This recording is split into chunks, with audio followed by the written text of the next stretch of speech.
Welcome to the Triage Method podcast with me, Gary McGowan, and my co-host, Paddy Farrell.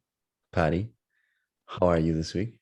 You said that really slow, and I don't know if you're trying to be dramatic or something. I thought you were having a stroke, to be honest. I am actually fantastic. It's a beautiful sunny day here in London.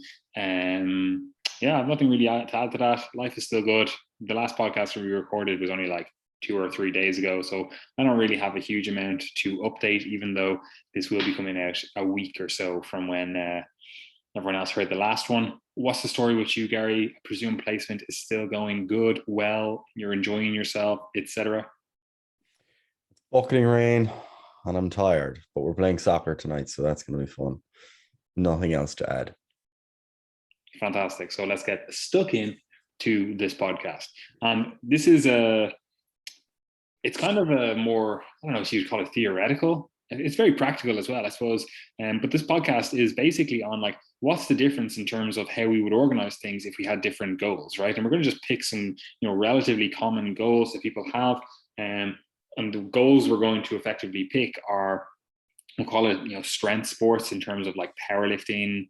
Olympic lifting is a little bit different. We'll just call it powerlifting for now, because that's the one that's most readily done, most accessible to the vast majority of people. So like powerlifting, how would you change training for powerlifting versus something like perhaps bodybuilding, which is, you're trying to build muscle, which is kind of a side effect from training. It's not necessarily the main effect, right? Versus, we'll call it sports specific, even though obviously powerlifting and bodybuilding can and quite often do like involve a sport. People obviously do that stuff like bodybuild recreationally, powerlift recreationally, but sports as well, and that includes like a vast array of different sports. Like could be field sports, could be like martial arts, like we do. Like how do you train for that versus training for general health, or general just betterment. And then we could throw in with bodybuilding, we could just throw in like physique improvement in general. Like you might not want to be a bodybuilder, but you just want to improve your muscle mass versus and then also improve your body composition in terms of the amount of body fat that you have, right? So even just here, you can already see that there's a vast like array of goals that we could potentially have. Like even just a general, average everyday person, general population, if you will, they can have a vast array of goals. So even though we've just done this whole training series, like obviously things change depending on the goal, depending on what you're actually looking to achieve. And we're not going to obviously cover every single nuance here. We're not going to be like, oh, well, this is exactly how you train for a powerlifter. This is exactly how you train for a bodybuilder. Like that's going to be impossible. However, we can discuss some overarching thought processes and theories about how you might go about changing your training if you have a certain goal. So do you have anything to say on that, Gary, initially before we get stuck into this? No, I think we can move in. I think I can get us started because I just want to make a quick transition point, and that is that but before considering the actual training principles and how they might change for someone who's focused on health versus performance or body composition outcomes, the first thing is actually the intention.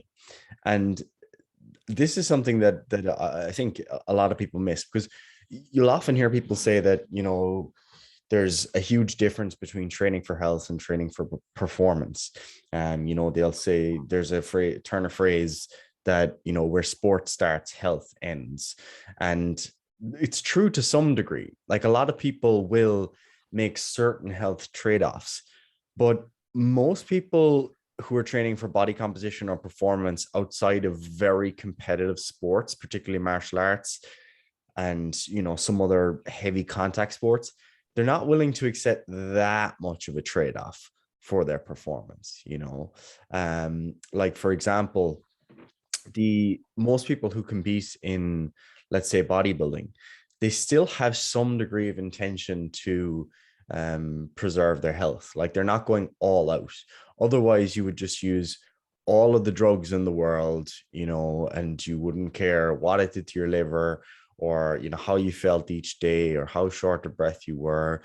You wouldn't worry about the quality of your diet necessarily. You just focus on whatever allowed you to get bigger and stronger over time, and eventually then obviously lose body fat. Now, counter argument to that might be that, well, that's them preserving their health is only to serve the fact that it allows them to achieve their goals. And that's true to some degree. Some people just don't really have the intention to preserve their health along the way, but I think most people do, and we all fit somewhere on that spectrum, and that's kind of the key point. Just on that, like, you're obviously going to find outliers. You're obviously going to find people that are like, oh, I literally could not care less. Give me all of the drugs, give me all of the hard training, give me, it's excess upon excess upon excess.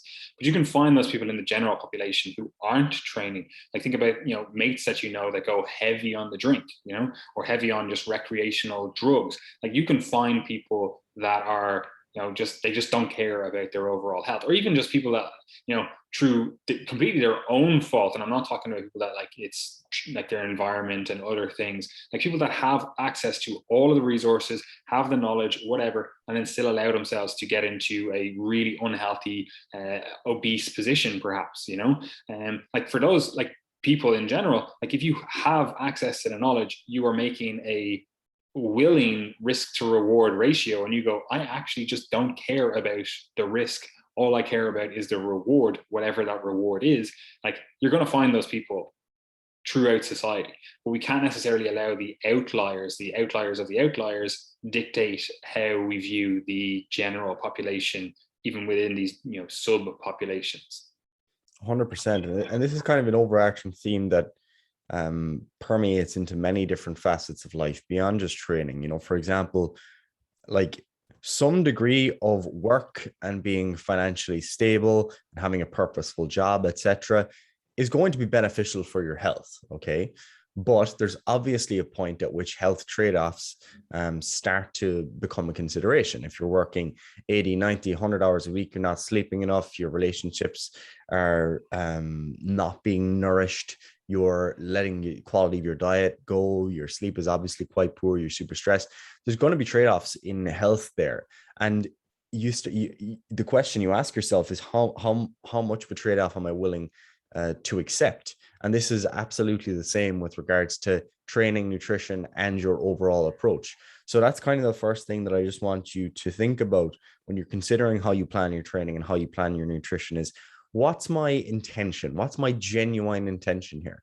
Because a lot of people who will claim that they're doing things solely for health, they don't actually embody that when you look at what they're doing.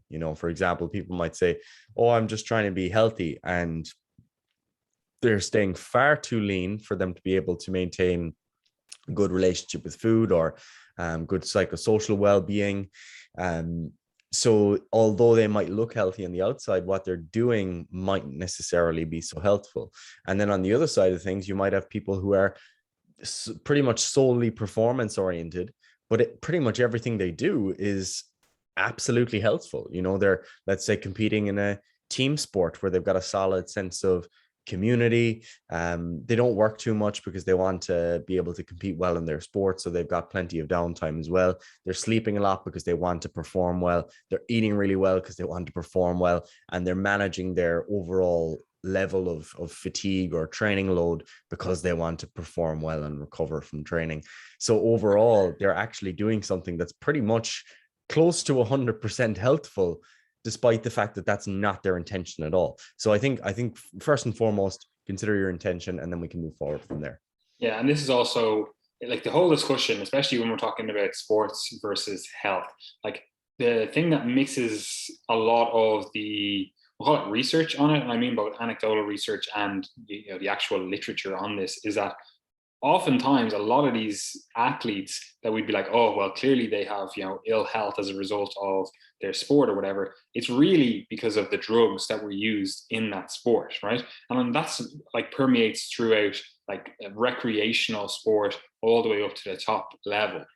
So when you see studies and it's like, well, athletes have a lower life expectancy because of this disease or whatever, like, you have to factor in that it's probably likely that 90% of those people were on drugs, because quite a lot of people, like, we're in the industry, like the health and fitness world, we see it all the time. Like, we've interacted with, individuals that are on drugs, or individuals that you'd be like, okay, that person's not on drugs, and then you come to find out, you're like, okay, you are actually on drugs. Because I'm sorry to have to tell everyone listening to this, and hopefully you're already aware of it, but all of the Olympians that you follow are on drugs. Maybe not all of them, but the vast majority of them are on drugs. We all like to think like, oh, they're, the Americans, for example, put themselves as like a bastion of like, oh, well, we care, we have like we follow the Olympic, rules on drugs and whatever else.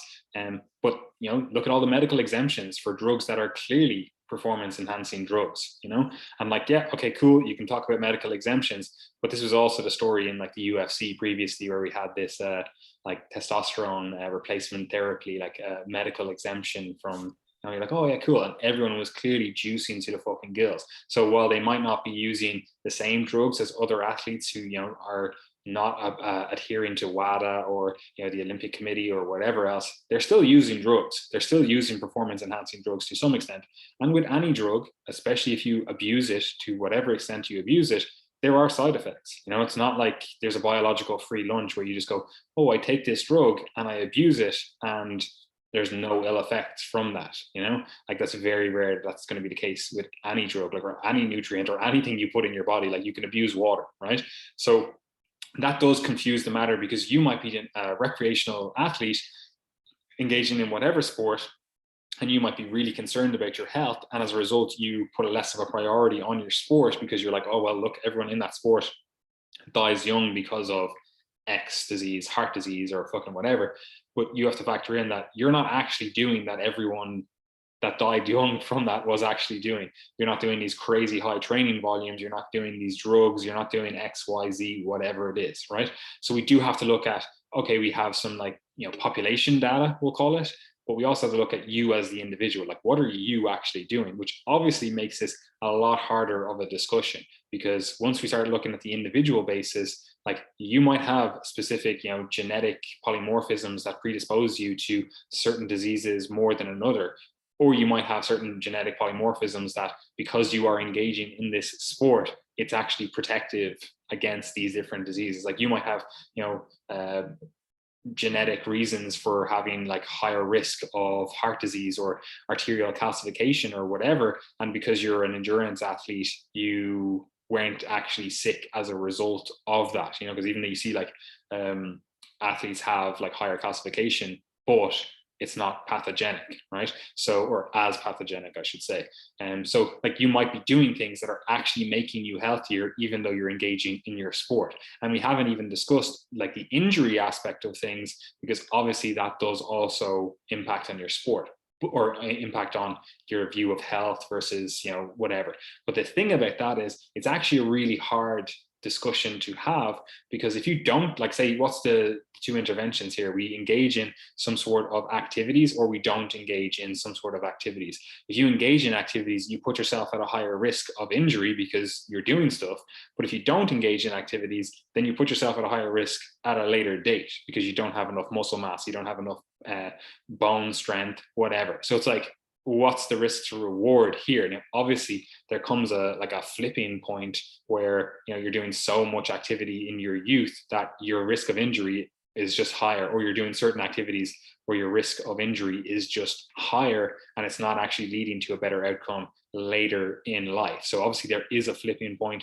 There is a point where you get diminished returns. So we do have to discuss that as well, and we will later on in this episode. But anyway, Gary, any thoughts further to that? Because I think, again, like, getting the intentions right, but also understanding the reality of the situation in front of you, it has to be done before we actually dig into this stuff. Yeah, and I actually think this is a really interesting part of the conversation that is a bit tangential, but important nonetheless. And that is, you do see a lot of health trade-offs in elite level sport, and some of those that may not seem immediately relevant to the listener would be things like, for example, you see a lot of athletes upon retirement who will have issues with addiction and various other types of maladaptive behaviors, you could say, whether it be, gambling or alcohol or drugs, etc. And I think there's a couple of interesting components there. One being the attempt to fill a void to some degree, and that's kind of the question of like what role does sport or training or whatever play in your life? Like, is it occupying too much of a hole in your chest so that if you ever need to take a break from training, that's actually going to be severely harmful for your health? Because we do see that quite a bit, even among some clients that sign up, where we actually have to try to get them to, question their own identity, I guess, and ask themselves, what other things compose your sense of identity or sense of self other than fat loss, or dieting or being the meal prepper, because sometimes that can actually be pathological. And I think you see that to the extreme in athletes when they retire and they have to fill the void with something else, or they have to get their thrills or their dopamine rush from other types of activities. And there's also the fact that people make a lot of money in sport and they get a lot of praise and social notoriety that again affords them opportunities that maybe other people wouldn't necessarily have. So there's all these additional barriers to the sustenance of health later in life. But some of them, those that would be relevant as well for, I guess, now would be, like, for example, I think both myself and yourself, Paddy, like I definitely put myself into the category of someone who's like probably like definitely a risky personality. Like I wouldn't be risk averse. If someone said, do you think you could jump off the house and land on your feet and roll or whatever? I'd be like, yeah, I'll try it. Just stupid. If someone else might call it, but that's how I always was growing up. And I think even now that like different types of activities kind of fulfill that to some degree. Like I think jiu-jitsu and grappling fulfills that to some degree. Like there's certain element of thrill in some of the more dangerous moments, like, and obviously that can be fulfilled in many other ways too. But you ask yourself, is that's not necessarily a healthful personality trait? Well, it could be in some cases, but it might be one of the reasons that you partake in a given sport. For example, some people might partake in, I don't know, downhill skiing or ski jumping or something mad like that. Like you have to be paragliding. Yeah. You have to be a bit of an adrenaline junkie to do that stuff. And while there may again be health promoting parts of that, there's obviously the potential for huge harm there too. And that's one of the things, is that sometimes sport isn't necessarily just gradually degrading your health, but you might accept a massive risk of real huge downside in an extreme event, such as in grappling or wrestling or something, that you get slammed in your neck and now that's it, you're quadriplegic, or you just die on the spot and that's it. Like super rare events, like very unlikely. It's like in soccer when you get, or field sports in general, some people have sudden cardiac death. Like these things can happen and sports can increase your risk of them, but it's so rare, so yeah, I mean, bit of a tangent, but all very relevant to the discussion of health. Yeah, and just on more of the stuff you were talking about, beyond just looking at like, the exercise component or whatever, like the social component of sports, like people forget how much of a thing that actually is, like, for example, like obviously moved country, right? And I'm just joined a new Gracie Barra Oval in London. And like already, like, you're making friends, you're talking to people. But like, just imagine I didn't do that. Like the only other activity that I really do outside of, working is, going to the gym. And like, you don't really see the same people in the gym always, especially in like London, bigger gyms, or like, more like I'm in a kind of at the gym group, which is more like a fly fit back home, where it's like, you're not really seeing the same people. It's just kind of like a cheaper gym. So you're not really building a huge connection with people there. So if that was me, and I didn't have sport, like I'm not going to make any new friends, I might along the way talk to people in cafes or whatever. Like I'm a, relatively sociable person. But I'm not going to have the ability to make friends because I'm not engaging in a social outlet if I don't do sports. So if you take that away and say, for example, like I came over here injured and, I just wasn't able to engage in any of these things, like I would literally just be sitting in my apartment, So we have to remember that. And especially again, when we talk about like after sport, like what are you going to do to fill that void. That was one of the reasons I picked up Brazilian Jiu-Jitsu, because I was like, I missed the other sports that I used to do. And like Brazilian Jiu-Jitsu, like you can do that into your old age. It's not like you can change your game depending on what you want to do, so that you can do it when you're like 90. So we have to take that into account when we're talking about overall health, because social determinants of health and like social, whatever you want to call it, just talking to people, like that plays a huge role in your actual liveliness, your health in general. So we can't just forget about it, right? But anyway, look, with all that out of the way, let's actually get stuck into this, because I want you to understand at the end of this, like how you would potentially think about, the different ways you would, maybe program for these different activities depending on the goal. So let's just take the example of something like powerlifting, right? With powerlifting or any kind of strength sports, you have to do more sports specific work, right? Like you have 3 lifts to do in powerlifting, right? And if you want to listen to more about this, you can go back and listen to the podcast Gary did with Shane, our other coach, right? So you have to do those 3 specific moves. Like if you're not doing them, like you're not necessarily going to get better at those moves, because, lifting is a skill. You have to do those exercises to get better at those exercises. And while there is crossover and carryover from other movements, like it is specific. You have to have a high degree of specificity, right? So you have to do those moves. If you were to compare something like bodybuilding to powerlifting, like with bodybuilding or body composition change in general, you don't have to do any exercise. Well, you have to do some exercise, but no actual exercise individually is a requirement, right? Like you don't have to squat, bench, deadlift, do any of those movements.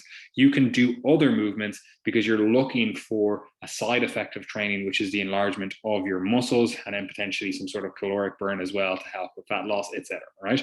But you could do any exercise that you really wanted. You don't need to do specific exercises as a result, right? So already we're starting to see differences. So if you are a powerlifter or you are someone that wants to get good at certain movements, you're going to have to do those movements, right?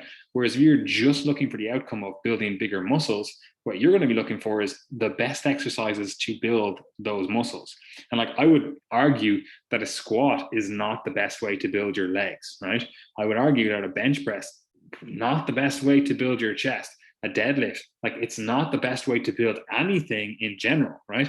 Does that mean that those exercises are bad? No, they're fantastic exercises. They build like all-round strength, especially if you're built to do them or can do them in a safe way. However, if I'm just looking to change my body composition, there's no necessity to do those exercises. Perhaps for me, an incline bench would do much better. Perhaps for me, like a plate loaded chest press would do much better. Perhaps for me, like a machine chest press would do much better. Like we have to look into that kind of stuff and go, well, what's the best exercise for you, given your structure, given your limitations, given what you have going on. So if we are looking at it from that perspective of like, okay, powerlifting versus bodybuilding or body composition change, there's already starting to be differences, because if we're trying to program that, for powerlifting, we need to do these certain exercises. For bodybuilding, we don't really need to do any exercises specifically. And then if we contrast that with something like, a field sport or like a martial art, that falls more in the category of the bodybuilding, where you don't need to necessarily do any specific exercises.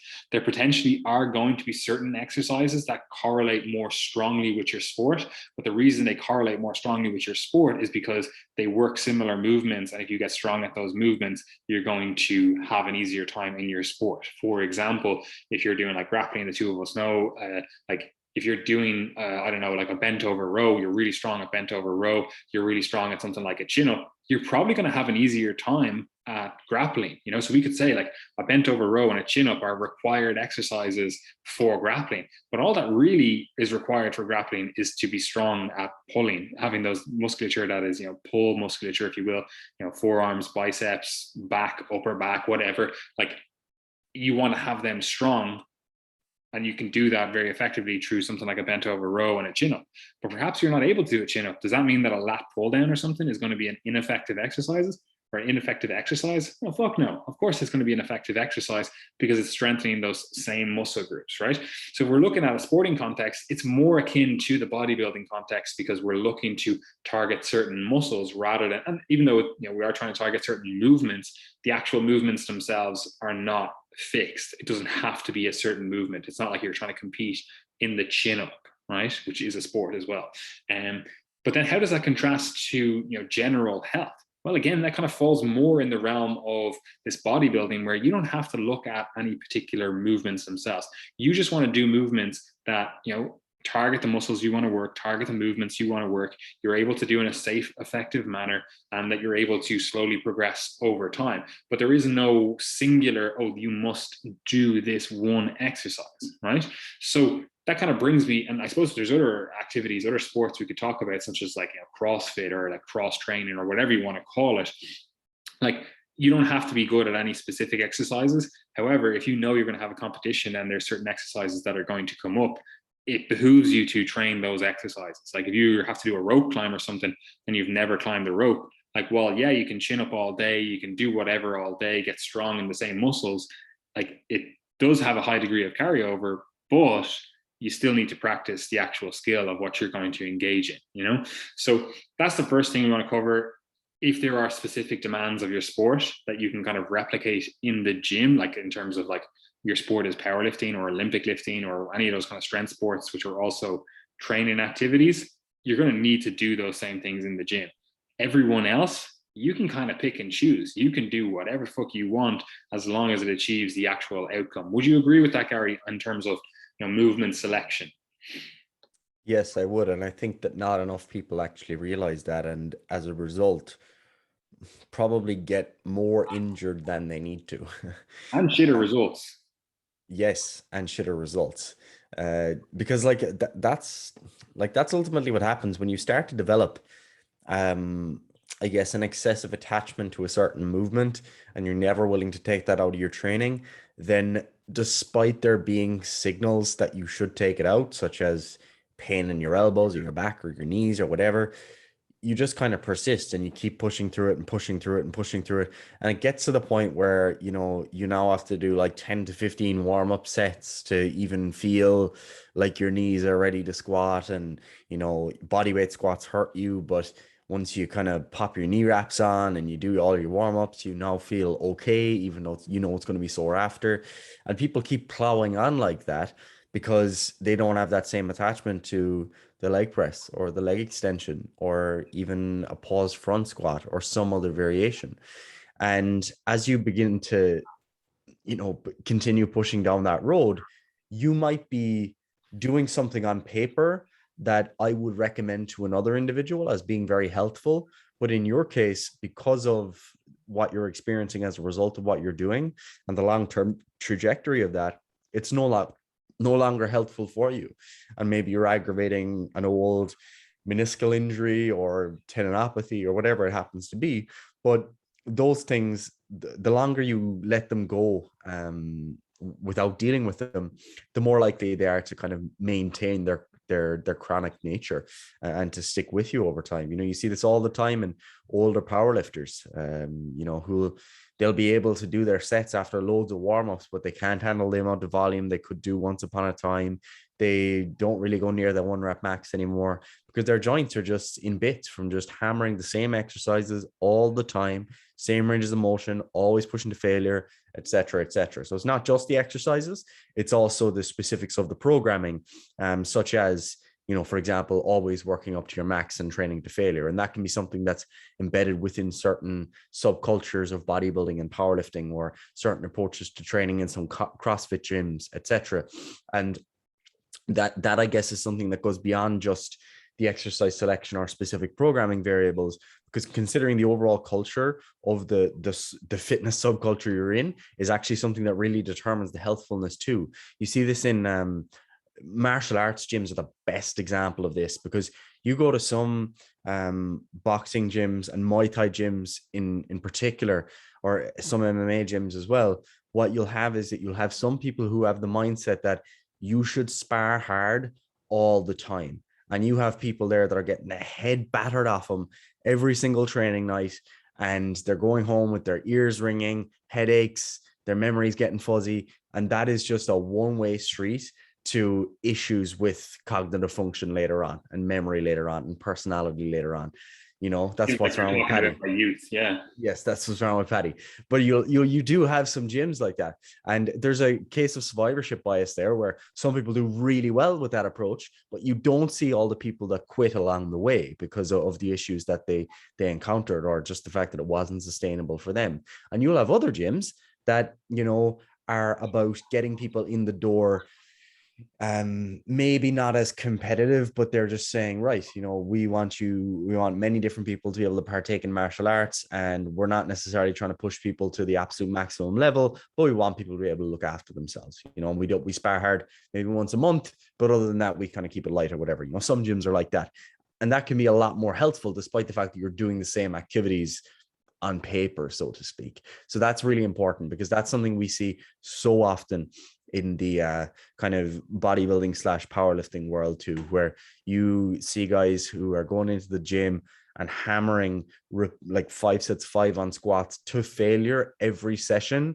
and just not listening to their body at all, not gauging RPE or anything like that, but more importantly, not listening to the fact that their back is aching heading into the session, or their knees are aching heading into the session. And again, you see the survivorship bias there, where some people come out the other end of those programs. For example, small ob squat programs, a great example of that. Some people come out with fantastic results, but you don't see all the people that were just left crippled as a result of it along the way. So really important to consider that subculture of where you're getting your information, or your programs, or your memes in some sense. Yeah. Like, I suppose that brings on to, which is the next point, which is intensity. So that's what you've been discussing. It's kind of like, what's the intensity at? Okay, so exercise selection or activities or whatever, like there's differences in terms of how you would program things, how you would select things depending on your goal. But the intensity level, like for most people recreationally, like you probably don't need to go to the absolute death with your workout program. Like you don't need to go to failure. You don't need to go to failure to get results, full stop, right? Obviously, it helps to know where failure is, which means that you have to, approach that at the very least, get within a rep of that, the very least at some stage, so you know what that's like. But for the vast majority of people, you don't actually need to go to failure per se. For the vast majority of people, you're probably going to be working and getting the best results at kind of 2 to 3 reps from failure for the majority of your sets. Now, say you're doing 3 sets of an exercise, maybe that last set, you've got one rep left in the tank. With those first 1 to 2 sets, you're probably doing 2 to 3 reps left in the tank, right? Like you're not going like a gun to your head, can you get a fucking another rep, right? You're not going all out, right? Now, if you are doing a sporting activity and you're trying to use, lifting, training, whatever, to increase your either your total in like powerlifting, or just increase your training capacity, and especially if you do have a very limited window, like say for example you have an off season, your off season is like 12 weeks long, there's going to be times during that time period where you have to get closer to failure, right? If you were powerlifting and you never lift limit weights, you never get up to heavier weights, because you're always kind of like, oh, I want to leave some in the tank. At a certain point, you kind of have to see how hard you can rally the car. You can't just leave, gas in the tank, right? So that's a little bit of a difference between someone that's just training for general health, general improvement, versus someone who's training for a sporting improvement. And that's not always the case. For example, martial arts, I don't really see a need for you to, be maxing out or getting your volume up, which we'll talk about in a second, getting your volume up to really, really high levels, because it's probably only going to detract from your actual like martial art training, because you're going to be fatigued. And that's probably the biggest, thing that you need, is the skill acquisition versus like the physical attributes. Like, yeah, okay, if you're very, very weak, and you are just losing matches or whatever because you don't have the physical strength or the physical like capacity or whatever, like, yeah, we probably need to focus more on the physical stuff. But for the vast majority of people, it's going to be the technical stuff that they need to focus on. So I don't really see the need to be going to the absolute highest intensity, the highest volumes, etc., in those individuals. However, if you are trying to peak for a powerlifting meet, like we probably do want to build up intensity over time. We probably do want to know what at least the first rep you're going to do, maybe the second attempt, we probably do want to know what those are going to be. So we probably want to have lifted close to that or somewhere around that at some stage throughout the training block, right? And it's the same with stuff like bodybuilding, and it's a little bit more evident with the volume discussion, which we'll talk about in a second. But even with intensity, like at some stages, you probably do want to get a little bit closer to failure, like you need to kind of push the envelope if you are trying to build your physique to the absolute biggest you can be. So that is a little bit of a difference than someone that's just training for general health, general improvements, right? If you are training to be the best at your sport, you probably do need to, and especially if your sport is like a strength sport or whatever, you probably do need to occasionally go to those higher intensity levels. And I don't just mean percentage of 1RM, I mean like proximity to failure, right? But if you're just a general, enthusiast, you probably don't need to go there as often. And again, periodically, it can be nice because you know what you're capable of. You know how to, gauge 2 to 3 reps away from that point, in future. But for the general population, I'm not really going to be recommending let's go to 100% every single set, every single day. It just doesn't really make the most sense. And this is especially true for stuff like CrossFit, where it's like, oh, well, we just want to set the timer and we want to go for max reps. Like if you're literally doing that as if someone has a gun to your child's head, like you're probably not going to recover. Fatigue management is not going to be great throughout the week, because you're literally blowing your load every time you go into the gym. You're literally having a near death experience. It's not great for overall fatigue management. But do you have anything to say that on that, Gary, in terms of intensity, and I mean proximity to failure with intensity, or I suppose just like the overall effort given? Do you have anything else to say on that? Yeah, I think just quickly that, like, obviously we've touched on it many times, the fact that the closer you go to failure, the more fatigue you're going to experience from that, of course.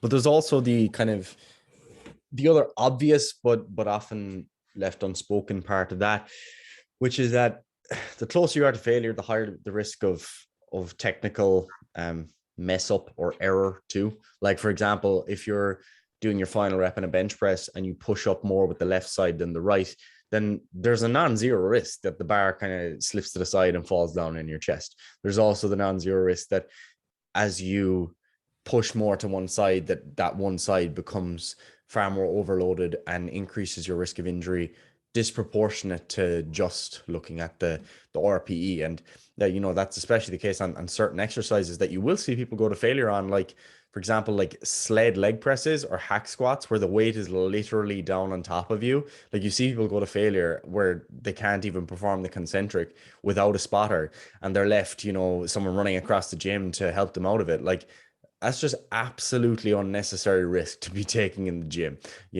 I completely understand it because I've done it, especially when I was younger. As I said, not a very risk averse person. So that type of training like gives me a good kick. And that was always what I was drawn to. But from the perspective of considering your health and even what's best practice really for your results too, it makes no sense really to be taking sets like that all the way to failure. As a rule of thumb, like the safer the exercise is and the lower risk of catastrophic injury, the cooler I am with someone taking it to failure. If you are doing a machine chest press and you fail concentrically, okay, you just put the weight down, or same on a lat pull down. It's not a big deal at all. But if it's an overhead press or a jerk or anything where there's a risk of the weight landing on you, clearly that's not as good an idea. Yeah, and that actually just goes back to the exercise selection in terms of like if you're choosing risky exercises in general and you don't need to be doing that, and then you're also layering on like higher proximity or closer proximity to failure, like you're going to have a bad time regardless of who you are. Now that might be required for your sport. If you're a power lifter and you have to at some stage get close to a max bench press, and if you're training alone, like that's a riskier endeavor, but it's your sport and maybe the risk to reward ratio is favorable for that for you. But if you're just a general population trying to improve your body composition, improve your health, do you need to be benching to your max on that day when you have no spotter, you've no help in the gym, or you're training at home? Probably not. Same with bodybuilding. Like if you're like, oh, I'm going to have to go to failure today, and you're like, my shoulders are feeling a bit off, like going to failure and picking a riskier exercise, like I know a bench press or something, you're only one rep away from ripping your fucking pec off your sternum or your the fuck, your upper arm. So like, why would you take that risk in that session and then ruin your entire like quote unquote bodybuilding career? Like maybe it's not ruined, but you know what I mean? Like you've now got a substantial injury that's putting you out for a couple of months, all because you wanted to take a riskier exercise to failure. The risk to reward is just not there for the vast majority of people. And like Gary said, like the two of us, you know, we're pretty non-risk averse, so we would probably do stuff like that, especially as we were younger and stupider. I would like to think we've matured a little bit, but you know what I mean? Like for some individuals, you're going to take that risk to reward and go, yeah, that's a favorable risk to reward ratio, when in reality it probably isn't. You know, you're probably not getting as much. Like I know stuff that I've done, like squatting, you know, literally close to failure at like, you know, 5 rep maxes with like, you know, fucking 200 kilos on my back. And I'm like, I am not built to squat. All that was doing was contributing to fatigue of my fucking spine and potentially, you know, snap city. Especially because like my ass sticks out so much when I'm squatting that there's no way for me to successfully squat or fail a squat and dump the bar backwards. If I do that, it's definitely landing on my spine because of the way my body is, you know, put together. So I have to dump the bar forward. So it's a very risky maneuver if I fail a squat. Like I have to dump it over my head, you know? So for me, what the fuck was I doing? Like, why was I doing that, you know? But I did it, you know? So you have to factor in, it's like, okay, well, for some people, you're going to take that risk to reward ratio and, you know, call it good and be like, yeah, it's fantastic. But it's, again, like Gary said, survivorship bias. I can say that because I got away with it. But I don't know what the repercussions are down the line. You know, maybe it's going to be a fact that I'm like, oh, I actually have degenerative disc issues or degenerative like hip issues or whatever because of all that training that I did, you know, that I didn't necessarily need to do. And like you might look back on that and you might be like Ronnie Coleman and he's whatever front squatting 800 pounds and his only regret is not doing 3 reps, even though right now he's in a fucking wheelchair, you know. Like realistically, that's probably more related to the fact that he has never eaten a vegetable in his life rather than the training he did. Like I would probably contribute that to more of the risk factor for what he's experiencing right now, than the actual training. But still, the risk to reward ratio, maybe it wasn't favorable for him, even though he's looking back at it now and going, yeah, I wish I did more, you know? So yeah, do you have anything else to say on that, young Gary? No, that's all good. Fantastic, right? So also with this and related to intensity is the discussion of volume. And if you are training for a specific sport, especially if you want to be the best at that sport, you're probably going to have to do higher training volumes. But if you're just someone that's looking for general health or general just improvement of yourself, like there's no reason to be training 8 times per week, 12 times per week, 20 times per week, right? If you're a competitive athlete, you're going to have to do the amount of volume that it requires for you to get better, right? That might require 3 training sessions a day, you know? So again, that is one area that people fail to realize, and they try to copy what other people are doing and not actually, first of all, copy the recovery things that those other people are doing, hint, drugs, but then try to do the same training volume. And it's just not going to be effective because they don't have the same recovery capacity, the same stress management, fatigue management, whatever. And they're also not aiming for the end goal, the same end goal. Now, does that mean that you don't push training volume? No, not at all. But you need to be more aware of like what's actually going to lead to the best results for you in this moment. Is it going to be doing more, you know, exercise or training sessions per week? Is it going to be doing more volume? Like is 3 sets enough for your goals versus 5 sets? Are you going to always be at the like 20 to 30 sets per muscle group per week? Or would you get better results by doing like less, you know, 10 sets or something, you know? And so we have to look at that overall volume. And that doesn't mean that, you know, at certain stages, especially if you're looking for, you know, physique improvement or maybe bodybuilding or whatever, you know, there's going to be times where your volume does creep up a little bit, creeps up a bit beyond your recovery capacity. But for the vast majority of people, you shouldn't really be staying at those higher volume thresholds. You know, again, sport, it's a different story. There's going to be time periods where you need to creep it up higher. You might need to sustain it higher for a longer period of time. But for the vast majority of people listening to this, you could probably get away with doing way less. And this is a little thought experiment for you to do when you're looking at your program design. Like if I said to you, you have to do the least amount of training that you could possibly do to still get the same results that you're doing, what would you change in your training program? Would you train less days? Would you, train less exercises? Would you, like, what would you do if you're still trying to get the exact same or similar results? Because that should, help you understand that all the stuff you do is not necessarily required.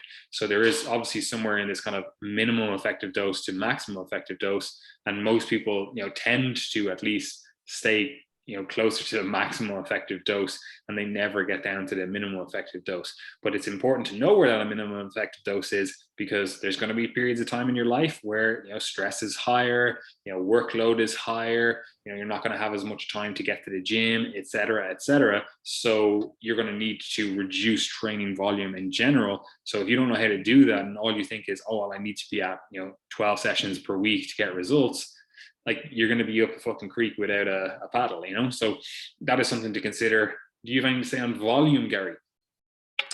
I guess just note it just on your final point there in terms of the minimum effective dose. Like, I think when you begin to go through a period of time where you genuinely are forced to reduce your training volume, you actually learn that that level, or at least the maintenance volume level, is a lot lower than you'd expect.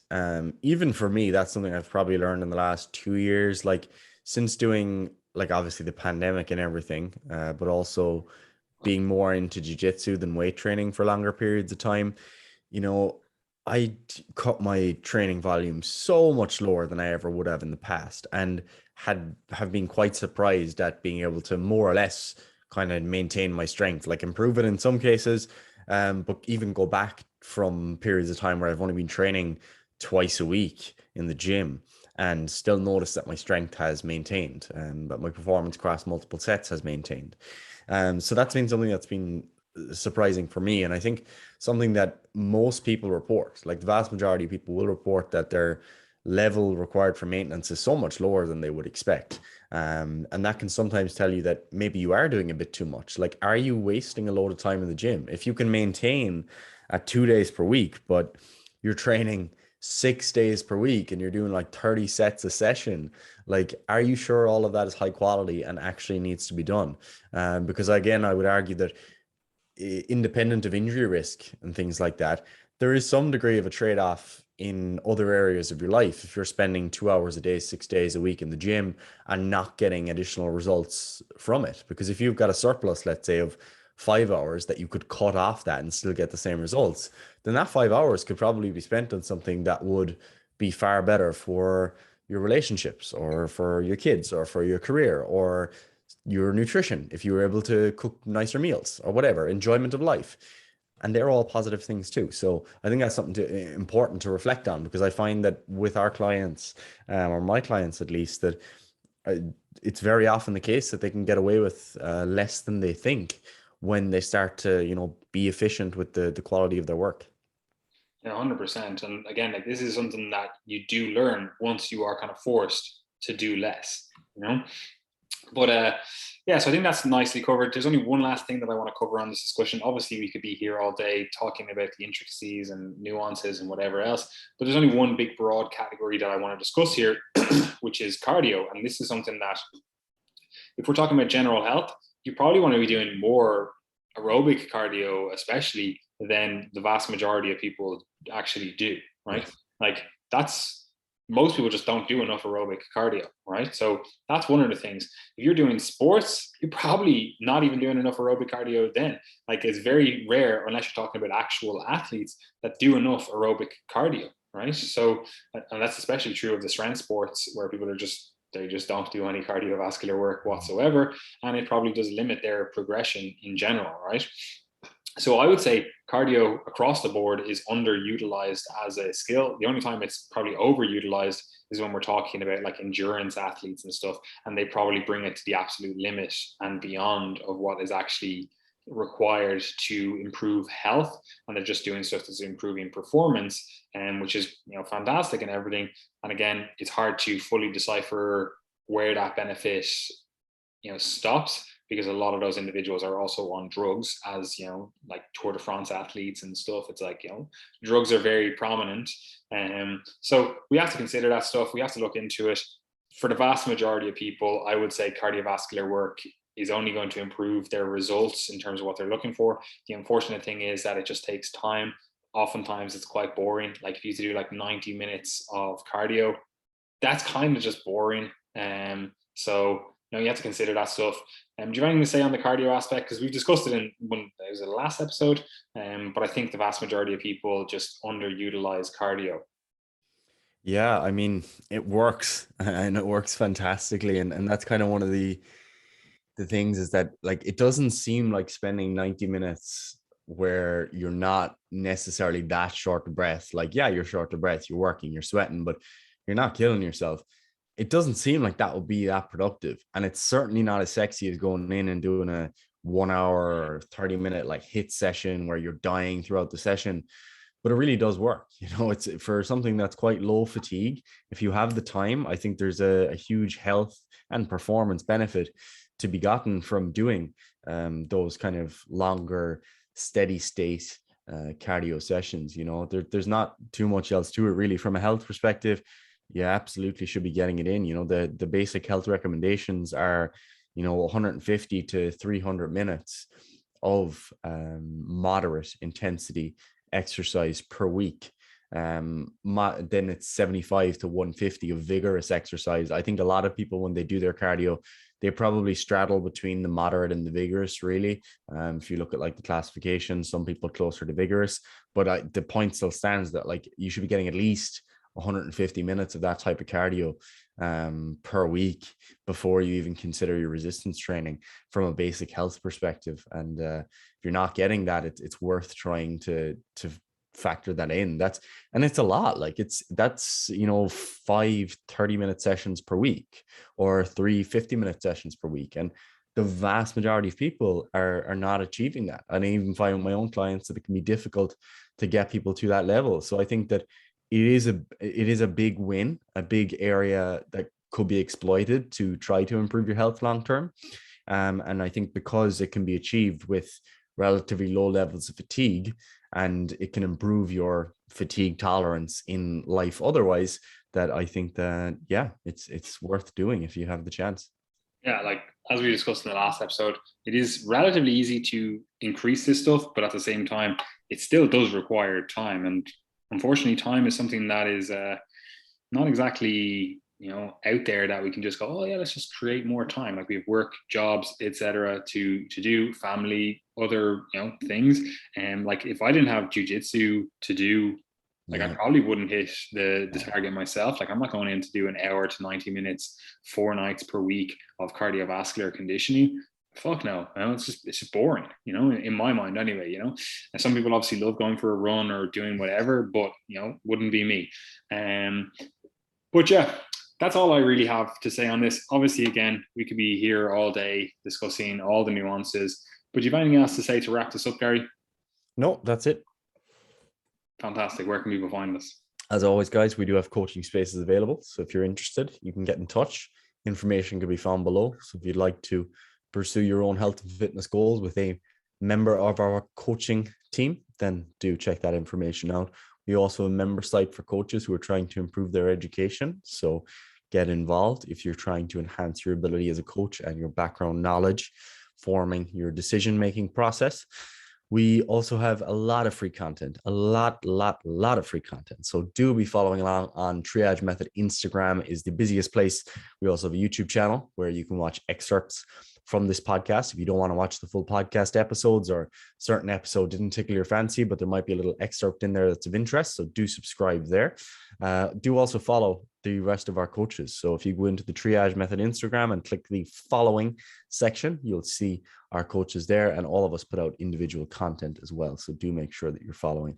Other than that, we have an email newsletter. It goes out every month, so it'll be going out on Monday again for the November edition. So make sure that you're subscribed if you're not already. And yeah, this podcast released on Monday, so subscribe anyway. Doesn't matter. They've already subscribed. Yeah, you should have already have subscribed. So yeah, that's everything. Fantastic. Anyway, guys, we will see you next week.